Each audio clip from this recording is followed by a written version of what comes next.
हमने पूरा modern India आपके बीच में डिस्कस किया था एक फ्लो चार्ट के सहारे।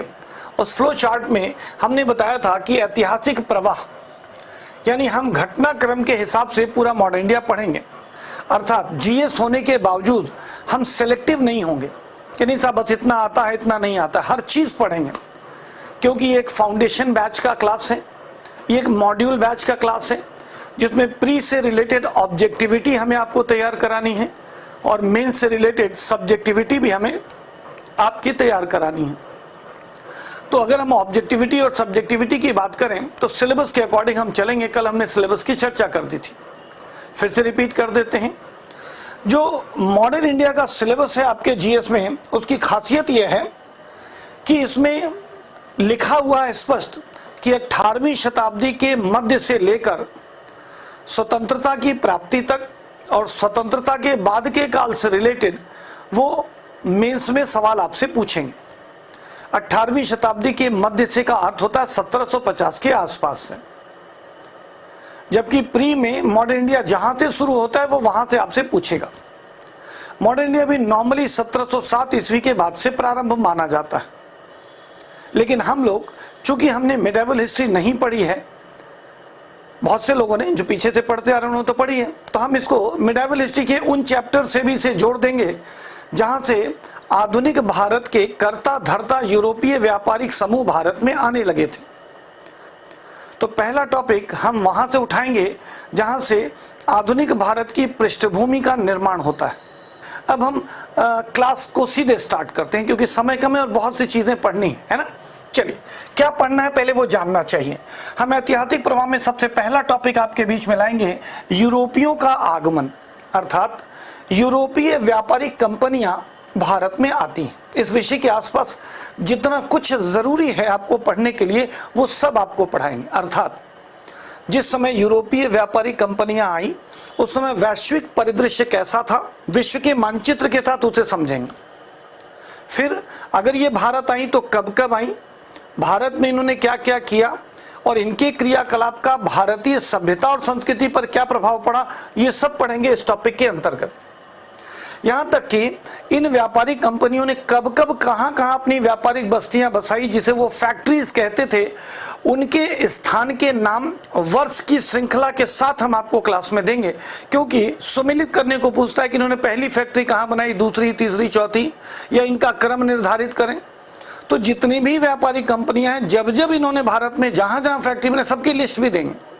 अर्थात कोशिश हमारी ये है कि एग्जाम में पूछे जाने वाले प्रश्नों की प्रवृत्ति के आधार पर, नेचर ऑफ क्वेश्चन के अकॉर्डिंग, डिमांड के अकॉर्डिंग हम लोग चीज को पढ़ने और समझने की कोशिश करें। ठीक है।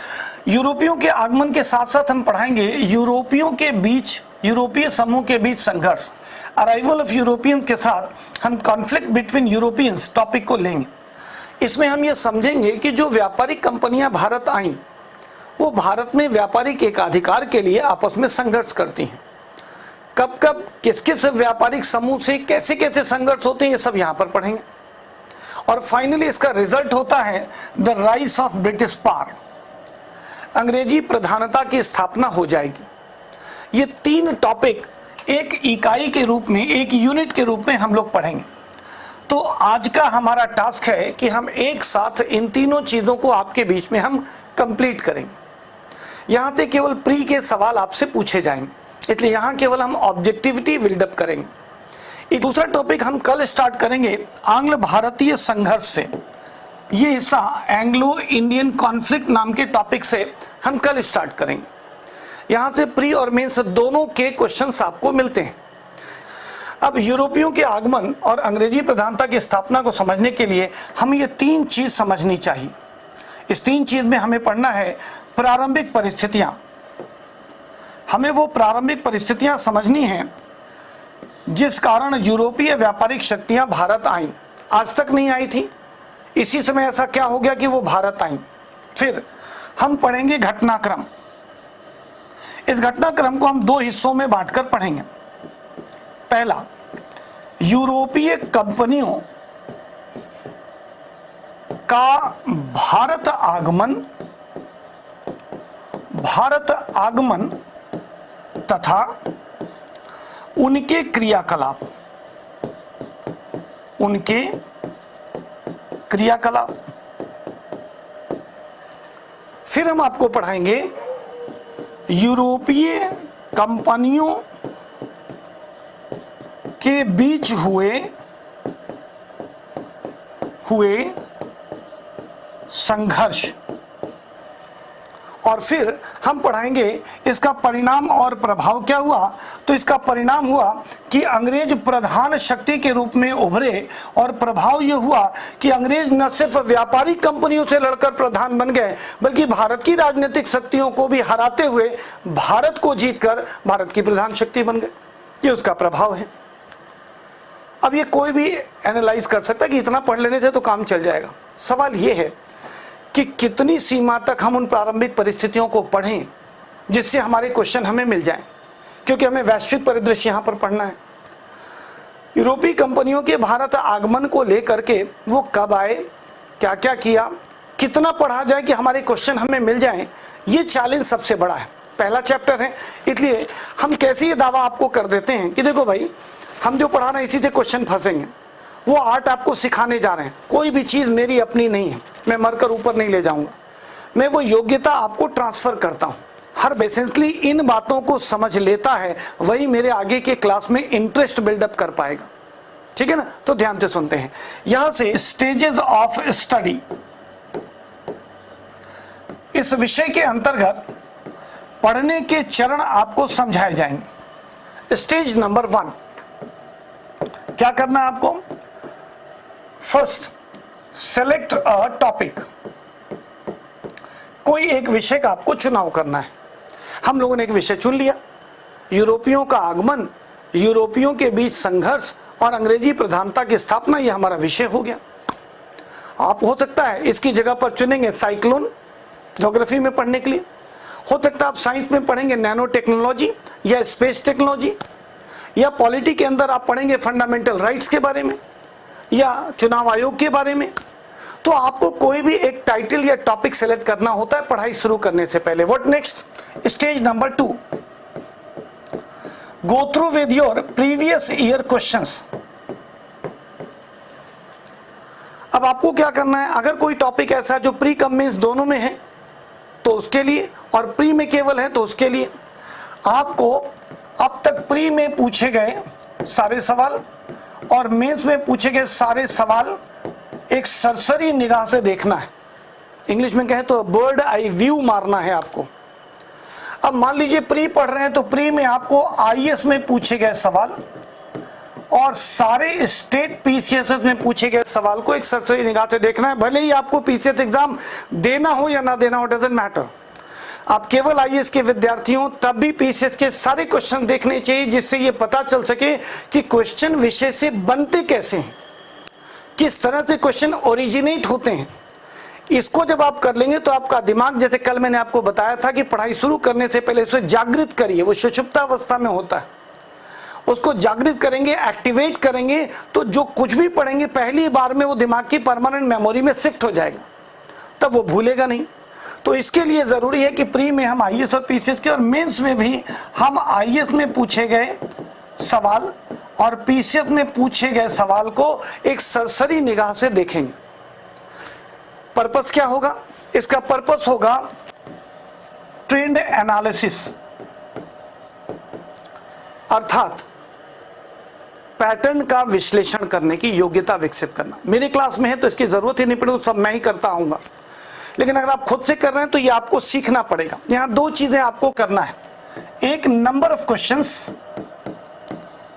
Number of questions what does it mean? करना क्या है इसमें?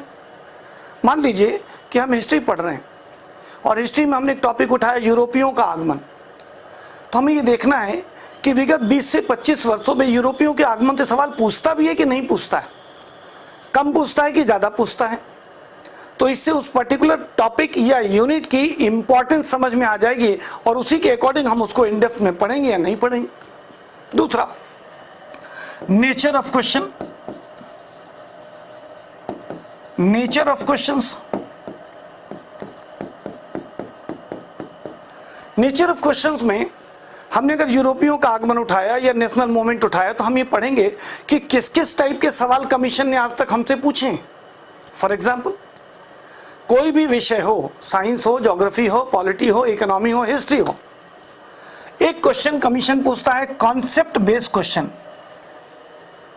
आप कहेंगे इतिहास में कौन सा कॉन्सेप्ट, साइंस में तो समझ में आता है, ज्योग्राफी में भी समझ में आता है, पॉलिटी और इकोनॉमी में भी समझ में आता है। यही तो गलती है, इतिहास में भी कॉन्सेप्ट है। भारत में जातियां हुई विकसित, तो जातियों के लिए समाज का वर्गीकरण हुआ। वर्गीकरण किस आधार पे हुआ? यही तो सामाजिक वर्गीकरण या जाति व्यवस्था का कॉन्सेप्ट है। उसे वर्ण व्यवस्था कहा गया। वर्ण व्यवस्था से जाति व्यवस्था विकसित हुई और जाति व्यवस्था से अस्पृश्यता, अनटचेबिलिटी डेवलप हुई। चलिए मान लेते हैं, आप कहेंगे चलिए इसमें सिद्धांत मान लिया। मॉडर्न इंडिया में क्या सिद्धांत? बिल्कुल है। असहयोग आंदोलन का कॉन्सेप्चुअल नेचर क्या है? क्विट इंडिया मूवमेंट का नेचर क्या था? सिविल डिसोबीडियंस का कॉन्सेप्ट क्या था? सब जगह कॉन्सेप्ट है, इतिहास में भी कॉन्सेप्ट है। तो कॉन्सेप्ट नेचर के क्वेश्चंस आपको पकड़ना सीखना पड़ेगा। मेरा काम है, मैं क्लास में पढ़ाते बताता रहिए, उसका सैद्धांतिक पक्ष ध्यान रखना, क्योंकि मेंस में पूछ लेता है कि इसके सैद्धांतिक और व्यवहारिक पक्ष पर टिप्पणी करें, तो समझ में नहीं आता कि इसमें सैद्धांतिक क्या था, व्यवहारिक क्या था। मान लीजिए गांधार मूर्तिकला हमने पढ़ी, तो उसका सैद्धांतिक पक्ष क्या था?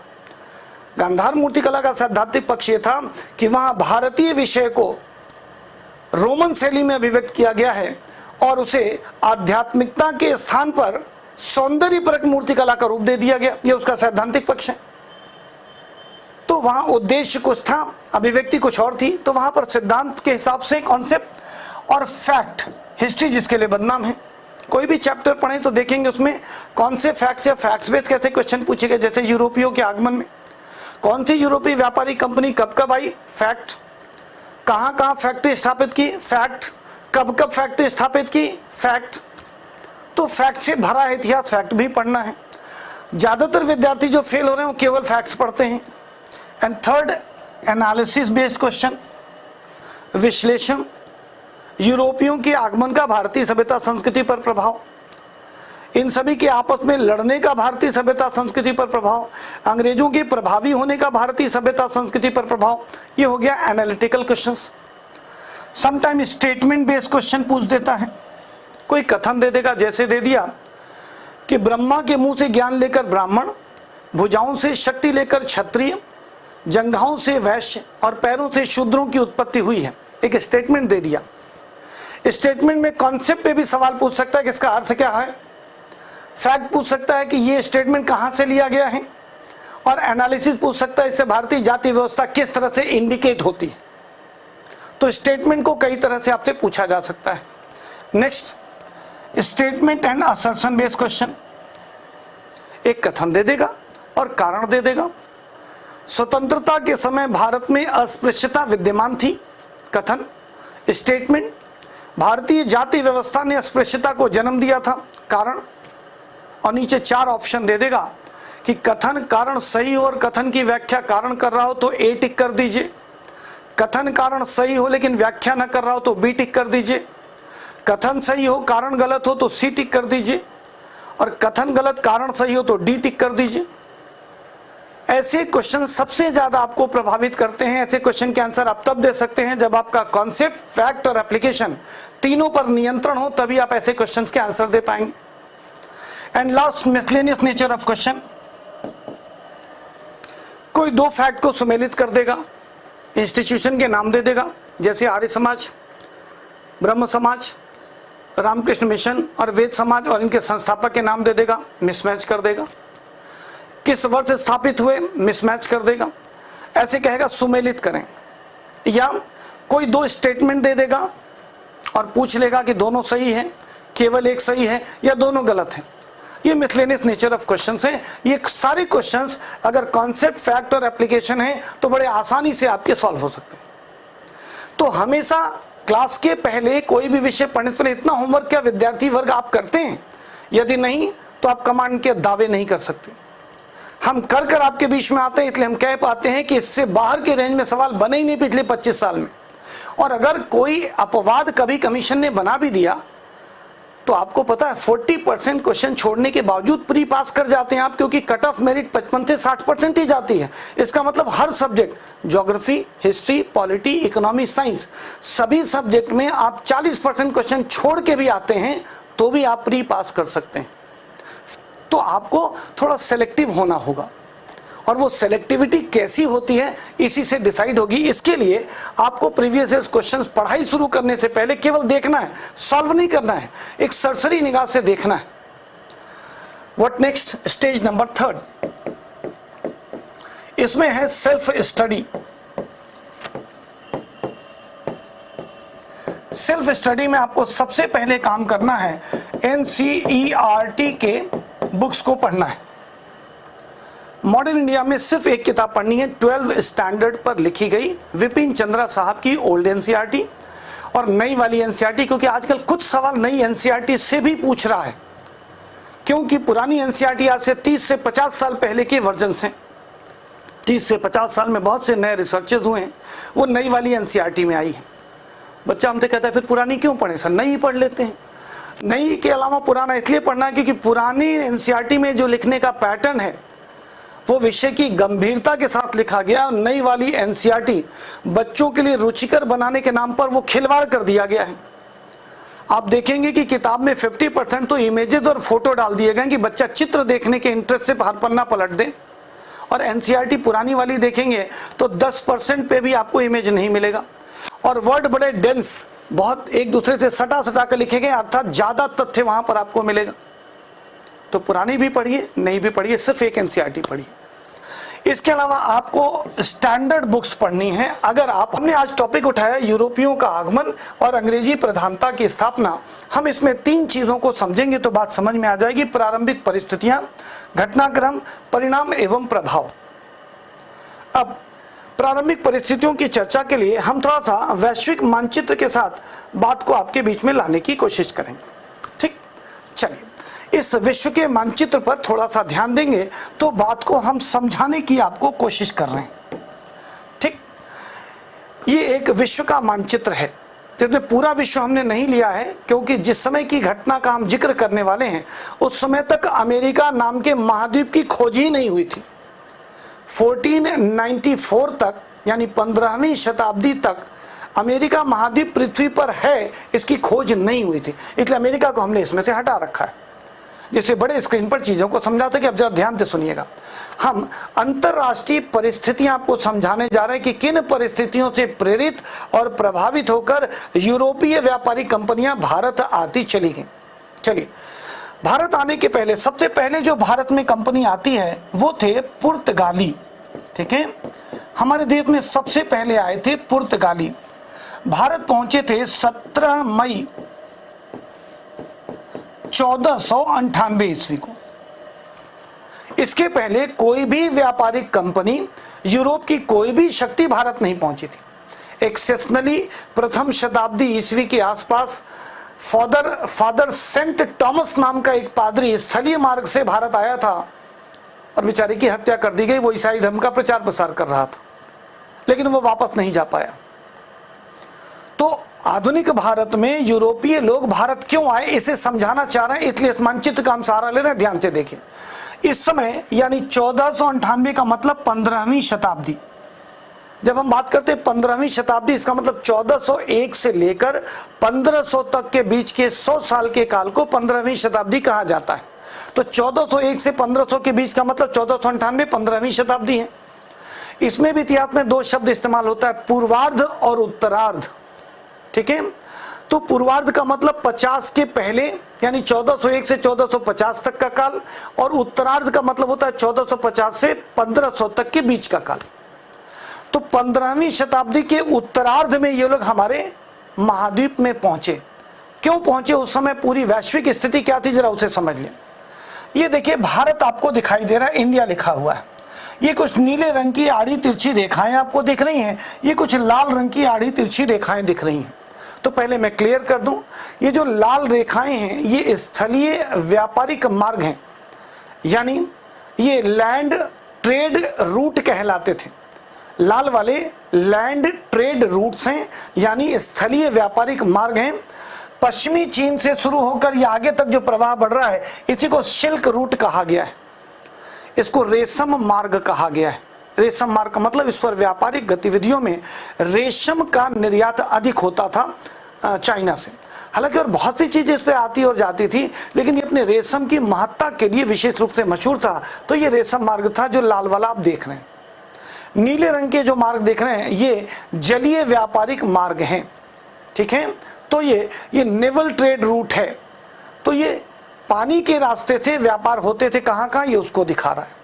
अब पहले हम भारत से बारी दुनिया को कनेक्ट करेंगे। भारत का ये जो हिस्सा आप देख रहे हैं, आज इसे केरला नाम के स्टेट के नाम से आप जानते हैं। आज भी और उस जमाने में भी यहाँ मसाले की पैदावार होते थे, लेकिन इतना मसाला भारत पैदा नहीं कर पाता था कि पूरी दुनिया में मसाला सप्लाई कर सके।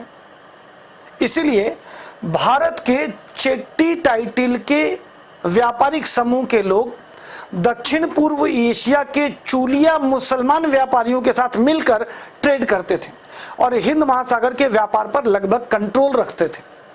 अगर पूछा जाए कि भारत का कौन सा व्यापारिक समूह 15वीं शताब्दी में व्यापार पर कंट्रोल रखता था, तो वो थे चेट्टी या चेट्टियार व्यापारिक समूह, जो दक्षिण भारत के व्यापारिक समूह थे। ये साउथ ईस्ट एशिया यानी आज की मलेशिया और इंडोनेशिया नाम के देश के मुस्लिम व्यापारियों से मसाला और अन्य चीजें मंगाया करते थे। इन्हें चूलिया मुसलमान कहा जाता था। तो ये जो नीले रंग का रूट आप देख रहे हैं, ये यहाँ से देखिए, ये रास्ता ये गया, इस रास्ते से होकर के ये देखिए मलेशिया, इंडोनेशिया, यहाँ से ये चाइना पहुँच गया। ये वाला हिस्सा आप देखिए, ये है जावा, इंडोनेशिया, बोर्नियो, और ये मलेशिया जैसा देश, यहाँ से थाईलैंड है, ये देखिए म्यांमार है। तो म्यांमार हो, चाइना हो, थाईलैंड हो, मलेशिया हो, इंडोनेशिया हो, सब जगह से व्यापारिक सामग्री यहाँ से आता था। 2 बंदरगाहों पर मूल रूप से कंट्रोल हो रहा है। एक है ये ताम्रलिप्ति नाम का बंदरगाह, दूसरा दक्षिण में पूर्वी तटों पर कुछ बंदरगाह थे और पश्चिम में केरला तट के कुछ बंदरगाह थे। सभी बंदरगाहों का नाम अभी आएगा। ये जो समुद्री व्यापार है, इससे मसाला लाकर भारत की मंडियों में डंप कर लिया जाता था और यहाँ से मसाला पश्चिम में जाता था। पश्चिम के लोग पूरब से सीधे मसाला नहीं खरीदते थे, पूरब का सारा मसाला इन मंडियों में डंप होता था। यहाँ से ये मसाला लेकर जाते थे अरबी व्यापारी।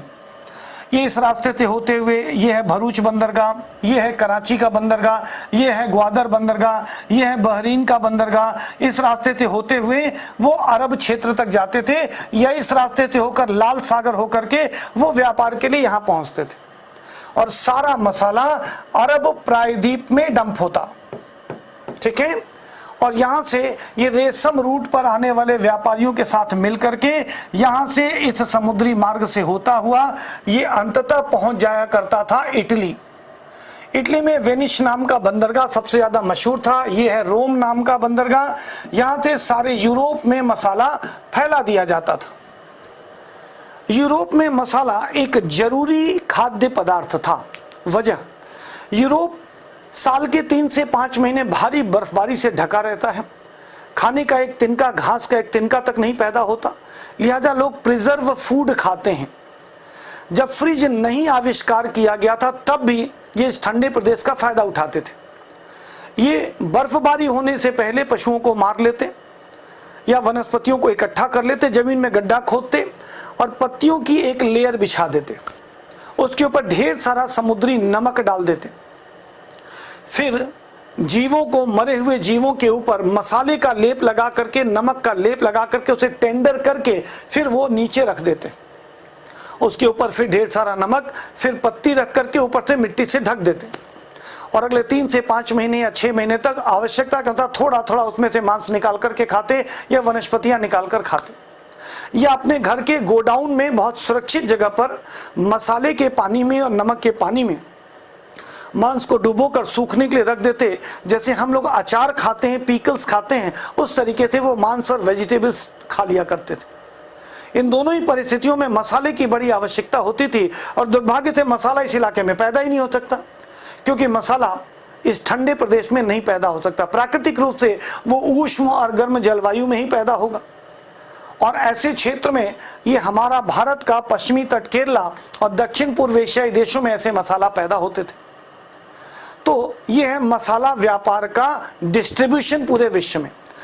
1450 ईस्वी के पहले तक ये सब कुछ इसी रूप में चलता रहा। समुद्री व्यापार का मसाला भंडारण भारत में होता। भारत के व्यापारी पश्चिम में नहीं जाते थे, अरबी व्यापारी भारत से व्यापार करने आते। जब इस्लाम का उदय नहीं हुआ था तब से आते थे। इस्लाम का तो उदय हुआ 622 ईस्वी में।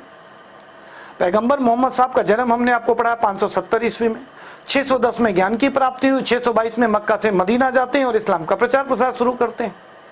इस प्रकार 622 के पहले तो इस्लाम के बारे में दुनिया को पता भी नहीं था।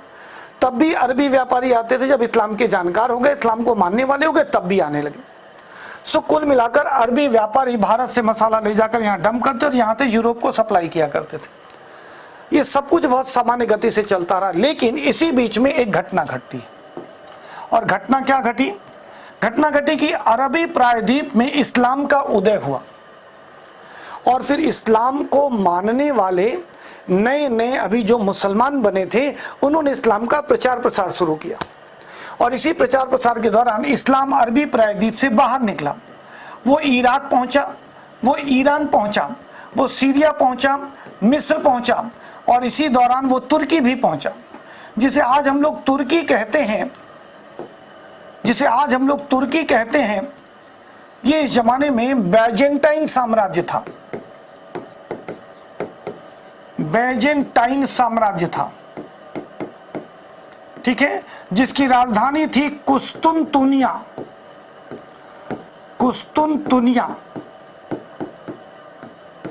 और यहां रोमन संस्कृति का प्रभाव था, यानी ईसाई धर्म को मानने वाले और कई अन्य संस्कृतियों के लोग साथ मिलकर रहते थे। यह एक घटना घटती है 1453 ईस्वी में।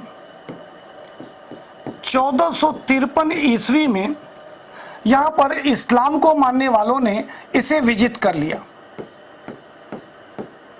और यहां तुर्की नाम के राजवंश की भविष्य में स्थापना हो गई, जो इस्लाम को मानने वाला वंश था। जब गौर करिएगा, तुर्की जिस क्षेत्र में है वो अंतरराष्ट्रीय मसाला व्यापार के रास्ते पर था। इस्लाम को धारण करने वाले यहाँ के शासकों ने अंतरराष्ट्रीय व्यापार वाणिज्य पर प्रतिबंध लगा दिया और कहा कि अगर आपको मसाला चाहिए, इस्लाम स्वीकार कर लीजिए, हम मसाला सहर्ष आपको दे देंगे। ईसाई धर्म भी नया नया धर्म था। ईसाई धर्म भी पहली शताब्दी से ही तो शुरू हुआ है। पहली शताब्दी अर्थात ईसा मसीह के जन्म से। ईसा मसीह की मृत्यु लगभग 30 ईस्वी के आसपास हुई। उनके जन्म के दौरान ही ईसाई धर्म दर्शन प्रचलन में आया। मरने के बाद ईसाई धर्म नया नया आया। तो ईसाई धर्म भी कोई पुराना नहीं था, 700 साल पुराना धर्म था। और 1453 की बात करें तो लगभग 1500 साल पुराना धर्म था। उतने का हम क्यों आपका धर्म स्वीकार कर लें, आप हमारा धर्म स्वीकार कर लीजिए। धार्मिक युद्ध शुरू हो गए। अब इस दौरान तुर्की के कंट्रोल में व्यापारिक मार्ग था, लिहाजा उसने मसाला आगे जाने से बंद कर दिया। परिणाम स्वरूप ब्लैक मार्केट से मसाला यूरोप पहुंचने लगा, जो बहुत महंगा था। जीवन के लिए वो आवश्यक इंग्रेडिएंट था, इसलिए चाहते और न चाहते हुए भी यूरोपीय परेशान होने लगे। इसी दौरान यूरोप में कुछ क्रांतिकारी परिवर्तन हो रहे थे। इसे बोलते हैं पुनर्जागरण, इंग्लिश में रेनेसा। वर्ल्ड हिस्ट्री पढ़ाएंगे तो डिटेल पढ़ाएंगे, अभी केवल लिंक आपको दे रहे हैं। दरअसल 14वीं से 16वीं शताब्दी के बीच में यूरोप करवट ले रहा था। वो मध्यकालीन रूढ़िवादी यूरोप की जगह पर आधुनिक, तार्किक और वैज्ञानिक यूरोप में तब्दील हो रहा था। कई वैज्ञानिक खोजें हो रही थी। चाइना से दो चीजों का ज्ञान यूरोप पहुंच चुका था। एक था कंपास यानी कुतुबनुमा और दूसरा था बारूद का प्रयोग। कंपास एक ऐसा इंस्ट्रूमेंट था जिसमें एक मैग्नेटिक निडल, एक चुंबकीय सुई होती थी जो दिशा को इंडिकेट करती थी। वो हमेशा नॉर्थ और साउथ की ओर इंडिकेट करती है। जब तक यह कंपास नहीं पहुंचा था, जब तक यह कुतुबनुमा यूरोप नहीं पहुंचा था, लोग समुद्र में दूर तक जाने से डरते थे। उन्हें डर था कि समुद्र में जाकर हम रास्ता भूल गए तो क्या होगा। कंपास रहने से डर खत्म हो गया।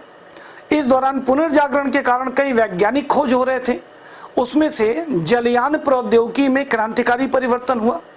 अब मजबूत नावें बनाई जाने लगी और आगे चलकर 1507 के बाद आगे चल करके तो इन्होंने मशीन भी बना लिया, यानी यंत्र चलित नाव बनाने लगेंगे। अभी यंत्र चलित नाव नहीं बने हैं, अभी तो हाथ से खींचने वाले नाव और पाल का इस्तेमाल करने वाले नाव ही इस्तेमाल हो रहे थे। इसमें स्पेन का एक राजा था हेनरी, उसने अंतर्राष्ट्रीय स्तर पर बहुत सारे नए मार्गों की खोज के लिए लोगों को स्पॉन्सर्ड किया, इसलिए उसका नाम पड़ गया हेनरी द नेविगेटर। नेविगेटर यानी खोज करने वाला, जलीय मार्गदर्शन के लिए व्यवस्था करने वाला। हेनरी के स्पॉन्सर्ड करने के कारण अब स्पेन और पुर्तगाल के लोगों ने आगे बढ़ करके एशियाई महाद्वीप पहुंचने के लिए नए मार्गों की खोज शुरू कर दी।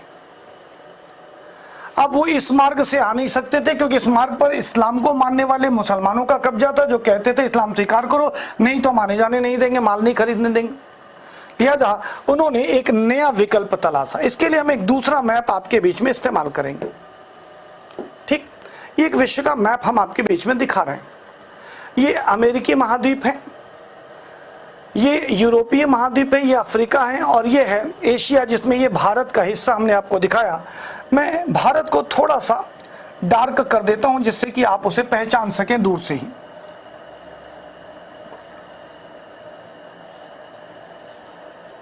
और ये हो गया श्रीलंका, ये भारत नाम का हिस्सा। ये आपके सामने मैं दिखा दे रहा हूं, ये है अफ्रीकी महाद्वीप, अफ्रीकन कॉन्टिनेंट।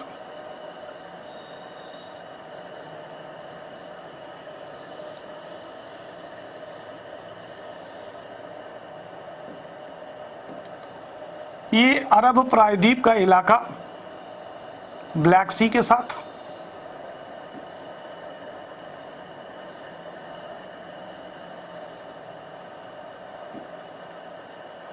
ये ईरान का क्षेत्र जो भारत से जुड़ जाएगा, और ये हिस्सा जो इटली के साथ, ये स्पेन का हिस्सा, ये फ्रांस का हिस्सा, ये हॉलैंड और नीदरलैंड का हिस्सा, स्कैंडिनेवियाई यूरोप यानी नॉर्थ यूरोप और रशिया का क्षेत्र। ये हिस्सा ब्रिटेन या यूनाइटेड किंगडम के रूप में। ब्रिटेन और यूनाइटेड किंगडम में अंतर क्या है वो आपको हम समझा देंगे। अब ये यूरोप के लोग भारत क्यों पहुंचे, कैसे पहुंचे, इसे समझाने के लिए ये है पुर्तगाल और ये है बगल में स्पेन नाम का देश। अब हम स्पेन की बात करेंगे पहले, फिर हम पुर्तगाल की बात करेंगे। यहां से 1486-87 ईस्वी के आसपास एक व्यक्ति निकला जो अफ्रीका के तटों के सहारे इस रास्ते से होता हुआ दक्षिण अफ्रीका के इस कॉर्नर पे पहुंचा। उसे यहाँ के लोगों ने बताया कि यहाँ से पूरब जाने का रास्ता एशिया तक जाता है, लेकिन वो आगे गया नहीं। वो यहीं से यू टर्न लेकर स्पेन जाकर बताता है कि अफ्रीका से घूमकर एक रास्ता एशिया जाता है, उसमें हमको तुर्की या इस्लामिक सभ्यता को हम बाईपास कर सकते हैं। उस व्यक्ति का नाम था बार्थोलोमेव डिमोस। बार्थोलोमेव डिमोस 1486-87, कुछ पुस्तकों में 1492 ईस्वी लिखा मिलता है कि उसने इस नए रास्ते की खोज की। ये सवाल एक बार केवल हमसे पूछा गया है कि अफ्रीका से घूमकर भारत तक जाने का मार्ग किसने खोजा, तो बार्थोलोमेव डिमोस ने खोजा।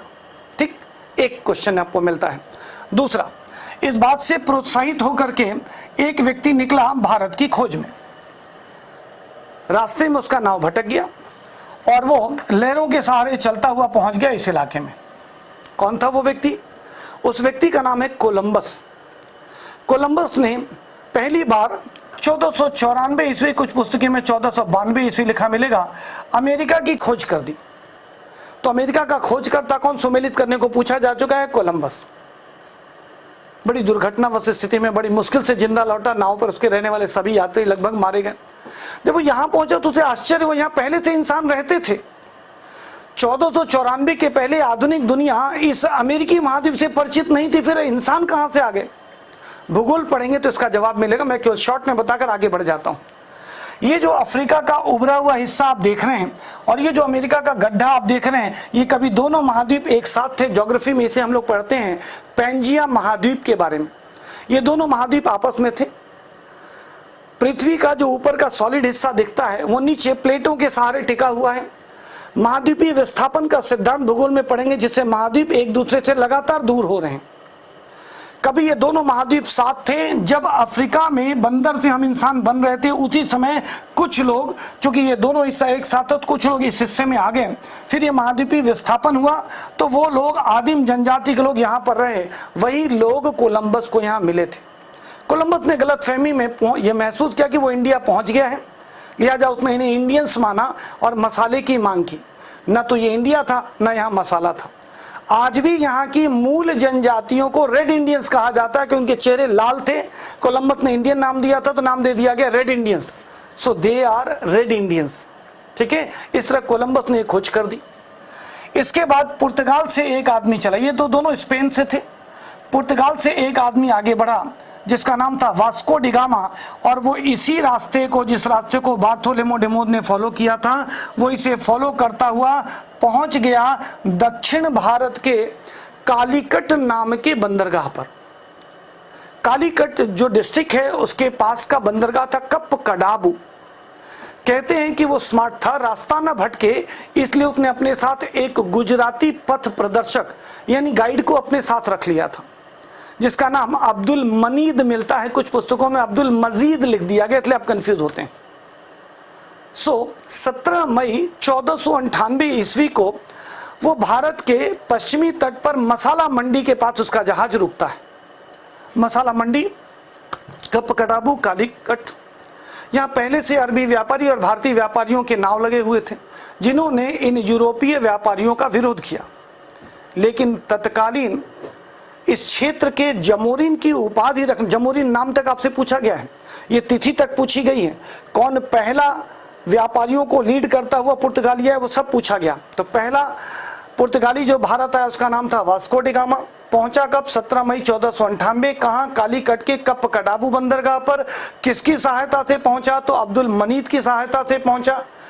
उसे वहां किस राजा ने मसाला खरीदने की अनुमति दी? तो जमोरिन की उपाधि रखने वाले एक राजा का वर्णन मिलता है। उसने कहा ठीक है भाई, अरबी व्यापारी और तुम भारतीय व्यापारी इस यूरोपीय व्यापारी को क्यों मना करते हो मसाला लेने से?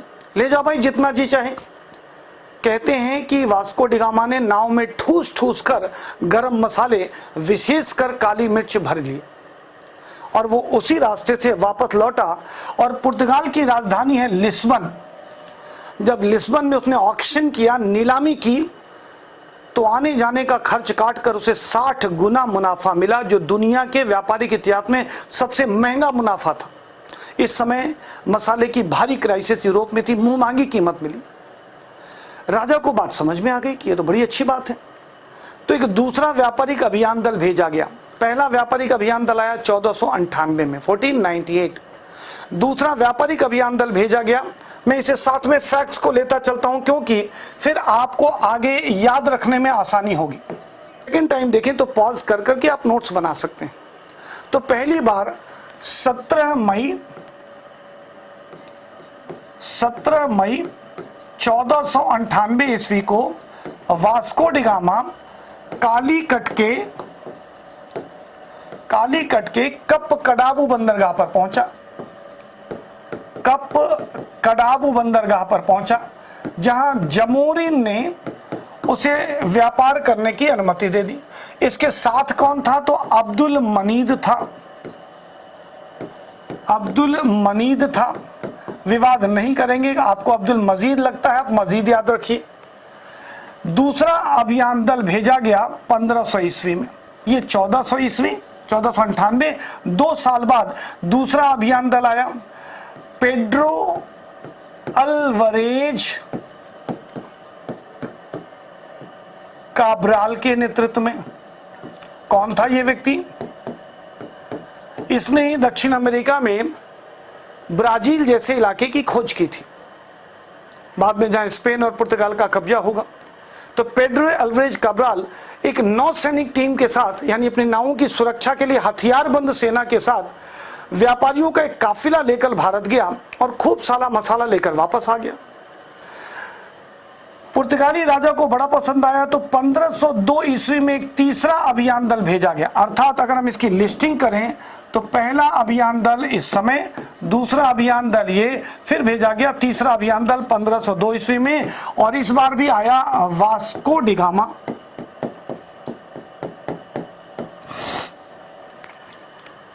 1502 ईस्वी में आए वास्को डी गामा ने भी खूब अच्छा व्यापार किया। तब इस मुनाफे के सौदे को देखते हुए पुर्तगाल के राजा ने एक जिम्मेदार अधिकारी को व्यापार वाणिज्य का महानिदेशक बनाकर भेजा, जो आगे चलकर गवर्नर के पद पर अपॉइंट हुआ। उसका नाम था फ्रांसिस्को डी एल्मीडा। अगला जो चौथा प्रमुख काम हमें देखने को मिलता है वो है फ्रांसिस्को डी एल्मीडा। फ्रांसिस्को डी एल्मीडा ये 1505 ईस्वी में से लेकर 1509 ईस्वी तक गवर्नर रहा। इस दौरान इन लोगों ने कोचीन और कन्नूर जैसी जगह पर अपने फैक्ट्रीज यानी व्यापारिक प्रतिष्ठान खोल लिए, ठीक है, और व्यापार वाणिज्य करने लगे। फ्रांसिस्को डी एल्मीडा को पहली बार अपने देश से आदेश मिला कि सिर्फ व्यापार मत करो, ऐसे सुरक्षित किले बनाओ बंदरगाह के आसपास जहां व्यापारी और व्यापारिक सामग्री सुरक्षित रूप से रह सकें। फ्रांसिस्को डी एल्मीडा ने प्रयास शुरू किया तो लड़ाई झगड़ा स्वाभाविक था, होना था। अरबी व्यापारी जिनका पश्चिमी दुनिया के मसाला व्यापार पर एक छत्र राज्य था, उन्हें अपना एक छत्र राज्य घटता हुआ दिखा। लिहाजा तुर्की, मिस्र और अरब के व्यापारियों ने मिलजुल करके इन पर हमला बोल दिया। फ्रांसिस्को डी एल्मीडा की सेना हार गई, उसका बेटा मारा गया। लेकिन 1509 ईस्वी में भारत से लौटने से पहले इसने एक संयुक्त मुस्लिम नौसैनिक बेड़े को युद्ध में परास्त कर यूरोपीय श्रेष्ठता की स्थापना कर ली और लोग पुर्तगालियों से डरने लगे कि ना बाबा ना, उनसे पंगा लेने की जरूरत नहीं है, क्योंकि इनकी जहाज़ों पर अब तोपें लगी होती थी और शत्रु जहाज के करीब आते ही तोप के गोले दाग करके उस जहाज को विनष्ट कर दिया जाता था। इसके बाद जो अगला प्रमुख व्यक्ति आया गवर्नर बन करके, उसका नाम मिलता है Alfonso de Albuquerque. Alfonso de Albuquerque ये 1509 ईस्वी से लेकर के 1515 ईस्वी तक भारत में पुर्तगाली व्यवस्था का गवर्नर रहा। गौर से सुनिएगा, यहां से सवाल बड़े इंपॉर्टेंट हैं। अल्फांसो डी अल्बुकर्क भारत में पुर्तगालियों की वास्तविक सत्ता का संस्थापक माना जाता है, ठीक है साहब। तो पुर्तगालियों की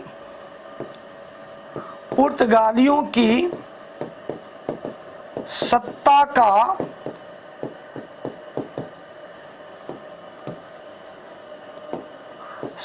का वास्तविक संस्थापक कौन था? अल्बुकर्क। लेकिन उसके पहले दो खास चीज प्रचलन में आ चुकी थी।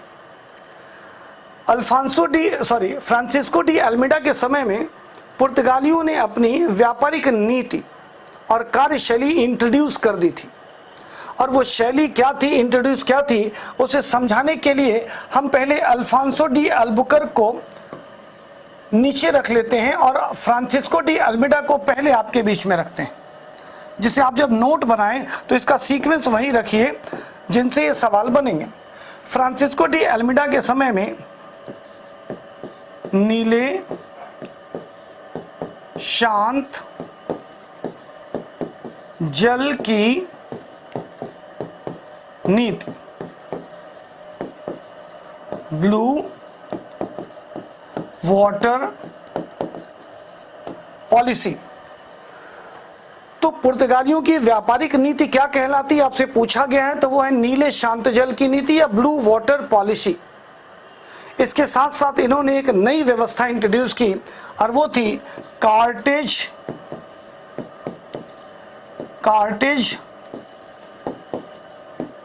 आर्मेडा काफिला प्रणाली। ये क्या था? पुर्तगाली भाषा में कार्टेज का अर्थ होता है परमिट। कार्टेज का अर्थ होता है परमिट। आर्मेडा का मतलब होता है नौसैनिक बेड़ा। नौसैनिक बेड़ा। और काफिला का अर्थ होता है समूह। तो इसका क्या मतलब हुआ? दरअसल पुर्तगालियों ने कहा कि समुद्र हमारा है, तो समुद्र हमारा है को उन्होंने क्या टाइटल दिया पता है? वो समुद्र को अपना साम्राज्य बताते थे, उसे वो एस्तादो द इंडिया कहते थे। वो अपने समुद्री साम्राज्य को एस्तादो द इंडिया कहते थे, जो अल्बुकर के समय में विशिष्टता को प्राप्त होगा। एस्तादो द इंडिया अर्थात वो कहते थे समुद्र हमारा है। अगर समुद्र में आपको घुसना है, चाहे व्यापार करने के लिए या हज यात्रा के लिए भी अगर आप जाते हो, तो समुद्र हमारा है, तो हमसे पहले परमिट लेनी पड़ेगी। परमिट के अगेंस्ट आपको टैक्स चुकाना पड़ेगा। जो लोग टैक्स चुकाते थे उन्हें परमिट जारी की जाती थी, और उन लोगों को पुर्तगाली समुद्र में पुर्तगाली नौसैनिक बेड़ा की सुरक्षा मिलती थी, और ये सब एक साथ समूह में एक डेस्टिनेशन से दूसरे डेस्टिनेशन पर जाते थे, है ना। अब ध्यान से सुनिएगा कैसे होता था। ये मान लेते हैं व्यापारियों का काफिला है, नावों का काफिला, जिन सब लोगों ने टैक्स दे रखा है। जो बिना टैक्स दिए समुद्र में घुसता था उसे रास्ते में तलाशी के दौरान रोक लिया जाता था, और अगर परमिट नहीं है तो उसका माल पुर्तगाली जब्त कर लेते थे और उसके नाव को भी समुद्र में डुबो देते थे। लड़ने की क्षमता किसी के पास नहीं थी, और इन्होंने 1-2 साल नहीं 100 साल तक कब्जे में रखा इस पूरे इलाके को। मजाल नहीं कि दुनिया की कोई भी शक्ति पुर्तगालियों के अगेंस्ट खड़ी हो पाती। आज पुर्तगाल की वैश्विक राजनीति में कोई बोलबाला नहीं मिलता, लेकिन 107 साल तक इन्होंने एक छत्र राज्य किया।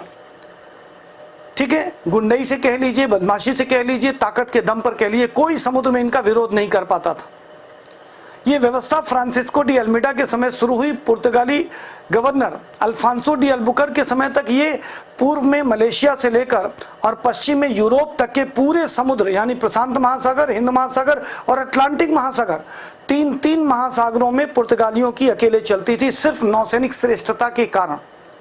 इसके तहत ये परमिट प्राप्त व्यापारियों के नावों के काफिलों को टैक्स लेकर के समुद्र में जाने देते, और इन्हें चारों तरफ से इनका नौसैनिक बेड़ा इन नावों के समूह की रक्षा करता। रक्षा के नाम पर पूरी दुनिया में डिस्ट्रीब्यूशन का कंट्रोल पुर्तगालियों के हाथ में होता। कौन सा व्यापारी क्या माल लेकर कहां जा रहा है, ये पुर्तगाली डिसाइड करते थे। 2 चीज पुर्तगाली किसी को भी लेने, खरीदने या बेचने की अनुमति नहीं देते थे। ये सवाल आपसे पूछा गया है।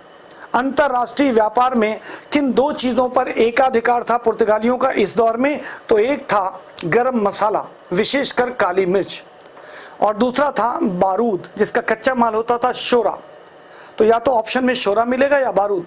इस दौरान पुर्तगाली किसी भी व्यापारी को चाहे कितना भी उसने टैक्स क्यों ना पे किया हो, गरम मसाला ले जाने की उसे अनुमति नहीं थी, विशेषकर काली मिर्च, और बारूद ले जाने की अनुमति नहीं थी, क्योंकि इसी बारूद के दम पर तो पुर्तगाली राज करते थे। आज भी ये चीज है। पूरी दुनिया में जिनके पास एटम बम है उनसे दुनिया डरती है, इसलिए अमेरिका भर तक कोशिश करता है कि कोई भी नया देश एटम बम ना बना ले। जैसे उत्तर कोरिया एटम बम क्यों बना रहा है, ईरान एटम बम क्यों बना रहा है, ये बड़ी अव्यवहारिक स्थिति है।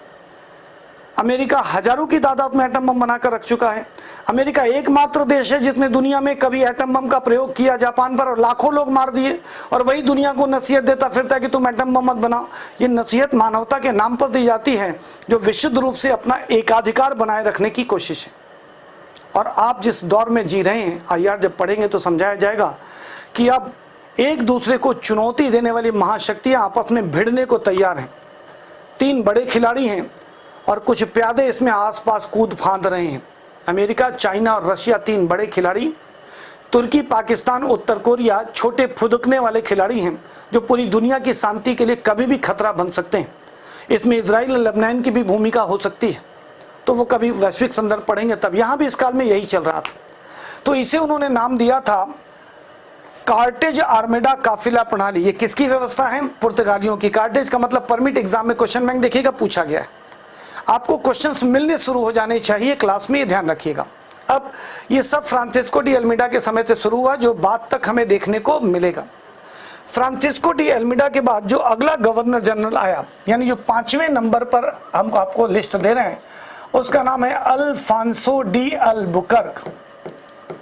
Alfonso de Albuquerque.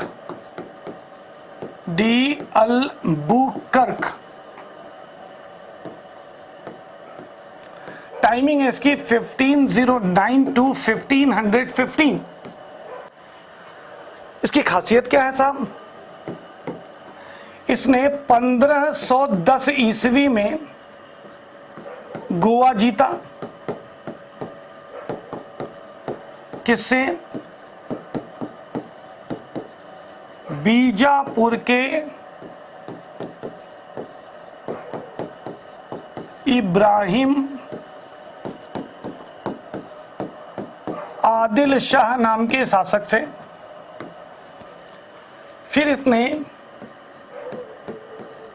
1511 ईस्वी 1515 ईस्वी तक आते आते इसने मलक्का, दक्षिण पूर्व एशिया की सबसे बड़ी मसाला मंडी, आधुनिक मलेशिया के तट के इलाके को इसने अपने कब्जे में ले लिया।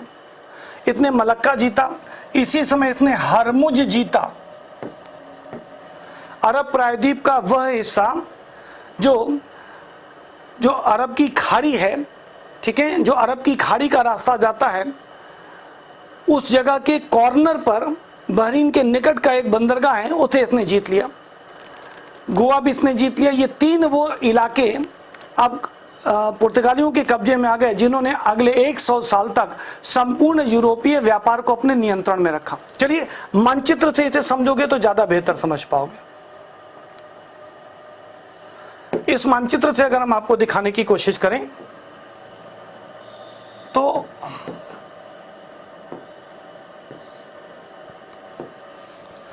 यह है हरमुज नाम का बंदरगाह क्षेत्र, यह है गोवा और यह है मलक्का क्षेत्र।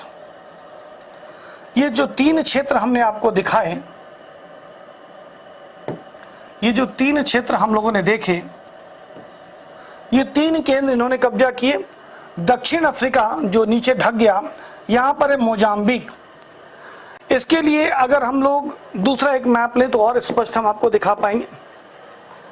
यहां पर है मोजाम्बिक, ये है हरमुज, ये है गोवा, और इधर आएंगे तो ये है मलक्का। पूरे समुद्री व्यापार पर अगर आप देखें तो चाहे ये प्रशांत महासागर हो, चाहे ये अटलांटिक महासागर हो, चाहे ये हिंद महासागर हो, इनकी तूती बोलती थी और इस पर 3 बंदरगाहों से कंट्रोल हो रहा था। चौथा है मोजाम्बिक। गौर से सुनिएगा, पुर्तगाल से लेकर के और मोजाम्बिक तक इस अटलांटिक ओशन में कोई पंगा होता था तो स्वयं पुर्तगाल मोजाम्बिक के गवर्नर्स के साथ मिलकर प्रॉब्लम को सॉल्व करता था। मोजाम्बिक के गवर्नर और गोवा के गवर्नर के सहयोग से हिंद महासागर पर नियंत्रण रखा जाता था। गोवा का गवर्नर ही मोजाम्बिक पे कंट्रोल रखता था और गोवा का गवर्नर ही साउथ ईस्ट एशिया के मलक्का पे कंट्रोल रखता था। तो 3 प्रमुख केंद्र बने पुर्तगालियों के, स्वयं पुर्तगाल, मोजाम्बिक और गोवा। इन 3 केंद्रों के लोगों ने पूरे समुद्री साम्राज्य, जिसे वो एस्तादो द इंडिया कहते थे, उस पर उन्होंने नियंत्रण रखा। इस पुर्तगाली सत्ता का वास्तविक संस्थापक किसको कहा जाता है? तो इस पुर्तगाली सत्ता का वास्तविक संस्थापक था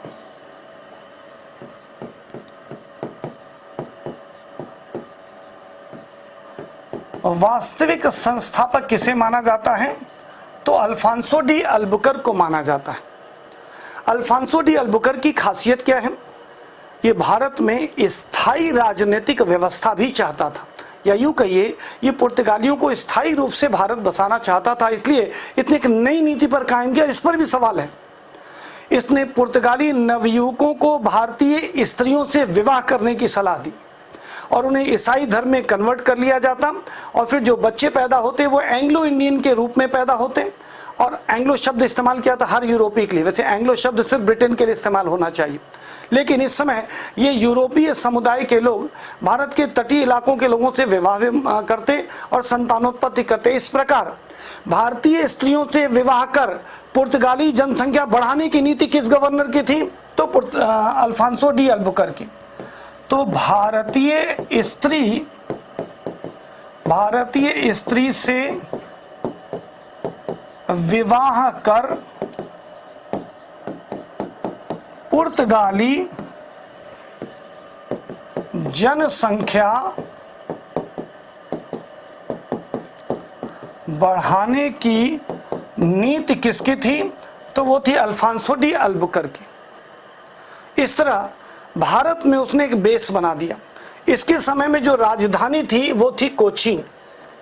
इसके समय में राजधानी थी कोचीन। गोवा इसने जीता जरूर था, लेकिन गोवा अभी तक इनकी राजधानी नहीं बनी थी। गोवा इसने 1510 में जीता था। फिर गोवा जीता तो कितने जीता? गोवा जीता तो कितने जीता? चलिए साहब उसे भी जान लेते हैं।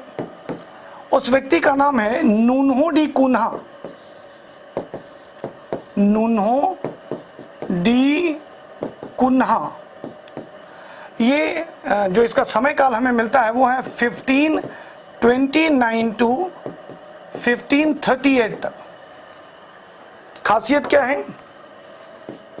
इसने गोवा को राजधानी बनाया।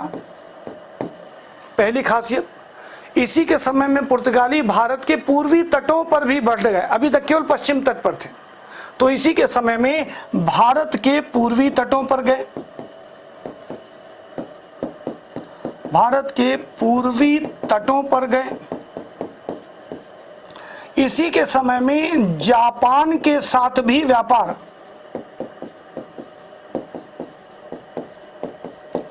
पहली बार जापान के साथ व्यापार करने का श्रेय किस गवर्नर को है? तो नूनहो डी कुन्हा को है।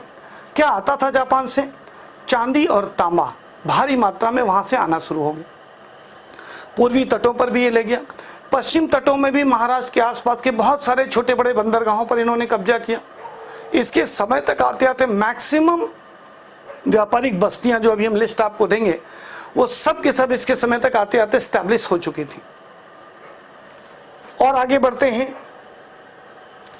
और आगे अगर हम बढ़ते हैं तो 1540 ईस्वी से लेकर के 1576 ईस्वी तक आते आते अंग्रेजों ने अपनी शक्ति पुर्तगालियों ने अपनी शक्ति का नाजायज प्रदर्शन करना शुरू कर दिया। इन्होंने अब ईसाई मिशनरियों को बुलाना शुरू कर दिया। ठीक है, सेंट जेवियर जैसे लोग आ गए, फादर मानसरात बाद में आएंगे, और भी कई लोग, कुछ अकबर के दरबार में भी चले जाएंगे। इन्होंने चर्च की स्थापना की। इन्होंने इस दौरान धार्मिक न्यायालय, इन्होंने धार्मिक न्यायालय की स्थापना की। और कोई भी ईसाई धर्म के विरुद्ध अगर बोलता तो उसे धर्मद्रोह मान करके उसे मौत की सजा तक ये दे देते थे। कहते हैं कि 1540 से लेकर 1576 ईस्वी के दौरान हमें कई दुर्भावनापूर्ण घटनाएं मिली। पहले गोवा में, फिर बारडे में और सालसेट में जितने भी हिंदू मंदिर प्रतीक चिन्ह थे, जितने भी इस्लामिक मस्जिदें थी, सबको धराशायी कर दिया गया और सिर्फ चर्च की सत्ता स्थापित हो गई, क्योंकि इन जगहों पर इनका मुकाबला करने वाले लोग नहीं थे। हालांकि इसमें विजयनगर साम्राज्य के साथ इनकी बड़ी अच्छी तूती बोलती थी। विजयनगर साम्राज्य को बंदरगाह क्षेत्र से विशेष मतलब नहीं था, क्योंकि पुर्तगाली उनके लिए उपयोगी थे। वो उन्हें गोले बारूद और तोप दिया करते थे। विशेष रूप से विदेशों से घोड़े ला करके दे देते थे, सोना चांदी तांबा ले आकर के दे देते थे। इसलिए भारत का हिंदू राज्यों से विजयनगर साम्राज्य जो हम लोग पढ़ चुके हैं उसका संपर्क इस दौर में देखने को मिलता है। तो पुर्तगालियों ने इस समय अपने अपने तरीके से काम किया, धार्मिक न्यायालय की स्थापना की। फादर डिसूजा भी इन्हीं के समय में आएंगे और कई गवर्नर जनरल के नाम भी हमें मिलते हैं। इन पुर्तगालियों की देन क्या थी? इन पुर्तगालियों की देन क्या है? ये हमारे देश में तोप का ज्ञान लेकर आए। अभी बाबर नहीं आया, ध्यान रखिएगा। बाबर 1526 ईस्वी में पहली बार आता है। उसके पहले भारत में तोप आ चुकी है। युद्ध में उसका प्रयोग नहीं हुआ। नौसैनिक युद्धों में प्रयोग पुर्तगाली खुलकर कर रहे थे, लेकिन स्थलीय युद्ध में पहली बार बाबर ने प्रयोग किया है, इसलिए उसको एक अलग इतिहास में आप पढ़ते हैं। अब इस देन में हमें कई चीज़ मिलती है। खासकर हमारे देश में जो कई महत्वपूर्ण चीज़ें आज हम लोग इस्तेमाल करते हैं, जैसे आप पपीता खाते हैं, ठीक है, आलू खाते हैं, काजू खाते हैं, पाइनएप्पल अनानास खाते हैं, संतरा खाते हैं, मिर्च खाते हैं, ठीक है, मक्का खाते हैं, तंबाकू खाते हैं। मक्का और तंबाकू जैसी चीज अमेरिका से आपके देश में आई, अफ्रीका से आपके यहाँ काजू लेकर आए, संतरा इत्यादि सब आपके देश के फल और उत्पाद नहीं है। ये सब दुनिया भर में व्यापारिक सामग्रियां लेकर इधर से उधर जाते थे। वो फल आपके यहाँ भी आए, वो खाते थे, उसके बीज गिर गए तो फल निकल गया, पौधा निकल गया, फिर वो भारत में अच्छा मौसम था, सूट कर गया, वो आगे यहाँ बढ़ने लगा। गोवा के आसपास आज भी कर्नाटक में सबसे ज़्यादा काजू के बागान आपको मिलेंगे। तो ये चीज़ें इस दौर में हमें देखने को मिलती हैं। तो इनकी देन में बहुत सारी चीज़ें। अगला सवाल कि इनके पतन के कारण क्या थे? इनके पतन के कारण क्या थे? पहला कारण था इनका धार्मिक असहिष्णुता, धार्मिक असहिष्णुता। दूसरा था विजयनगर साम्राज्य का पतन 1570 ईस्वी के बाद हो गया था। तीसरा पुर्तगाल को स्पेन ने जीत लिया, स्पेन ने जीत लिया। अन्य कारण, ये पुर्तगालियों की गतिविधियां हम लोगों ने समझने की कोशिश की। अब पुर्तगालियों ने कौन कौन सी फैक्ट्री कब कब कहां कहां स्थापित की, बस जल्दी से उसे दिखा देते हैं, तो फिर आगे के टॉपिक में हम लोग बात करेंगे। इस भारत चलिए, अगर भारतीय इतिहास में यूरोपीय समूह के आगमन में हम पुर्तगाली प्रतिष्ठान देखें तो सबसे पहले ये पहुंचते हैं कालीकट।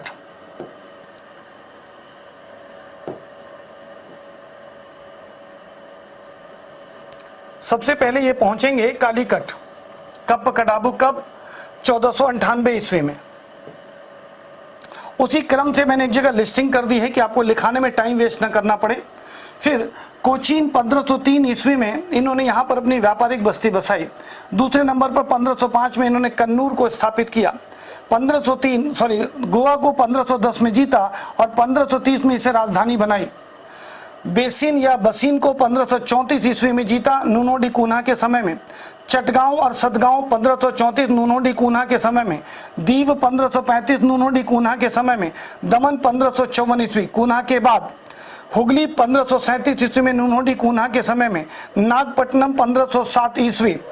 नागपट्टनम का क्षेत्र देखें 1507 ईस्वी तो फ्रांसिस्को डी अल्मीडा का ही समय है। इस तरह से इन प्रमुख जगहों पर इन्होंने अपनी व्यापारिक बस्ती को बसाया था।